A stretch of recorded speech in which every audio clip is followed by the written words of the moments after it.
मित्रों, जीवन में चाहे अकेले रह लेना, लेकिन गलती से भी इन तीन लोगों के ऊपर विश्वास मत करना। क्योंकि मित्रों, ये तीन लोग ऐसे हैं कि यदि आप इनके ऊपर विश्वास करेंगे तो निश्चित ही ये आपके साथ छल कपट करेंगे और आपको धोखा देंगे।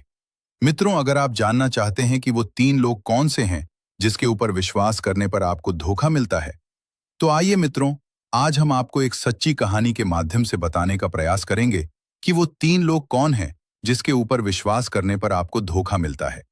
प्रिय मित्रों, आपसे निवेदन है कि आप इस कहानी को अंत तक जरूर सुनें, तभी आप जान सकेंगे कि वे तीन लोग कौन से हैं। मित्रों, मैं जगत कल्याणी श्री राधा रानी जी से हाथ जोड़कर प्रार्थना करता हूं कि जो भी श्रोतागण इस कथा को सुन रहे हैं, आप उनके सभी मनोरथ पूर्ण कर देना और उनके घर खुशियों से भर देना।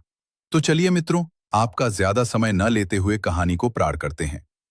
मित्रों, एक बार की बात है, भगवान श्री कृष्ण जी द्वारिका नगरी में बैठे विश्राम कर रहे थे और रानी रुक्मिणी उनके पैर दबा रही थी। तभी रानी रुक्मिणी कहती है, हे नाथ, आज मैं आपके मुख से कोई ज्ञानवर्धक कहानी सुनना चाहती हूँ।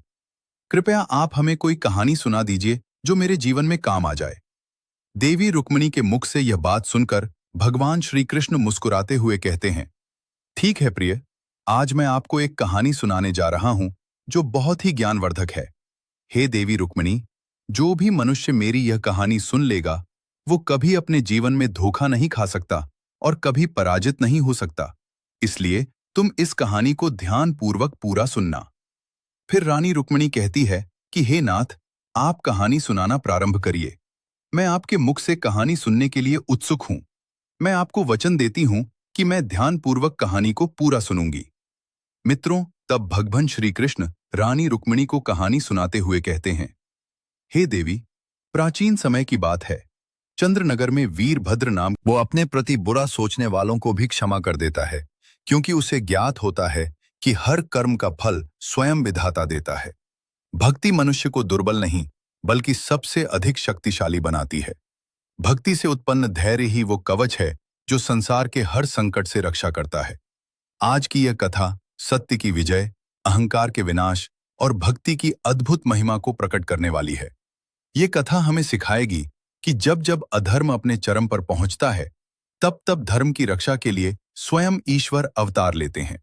तो आइए मित्रों, आपका अधिक समय ना लेते हुए हम प्रवेश करते हैं उस प्राचीन युग में जहां धर्म और अधर्म के मध्य एक महान संघर्ष की भूमिका रची जा रही थी।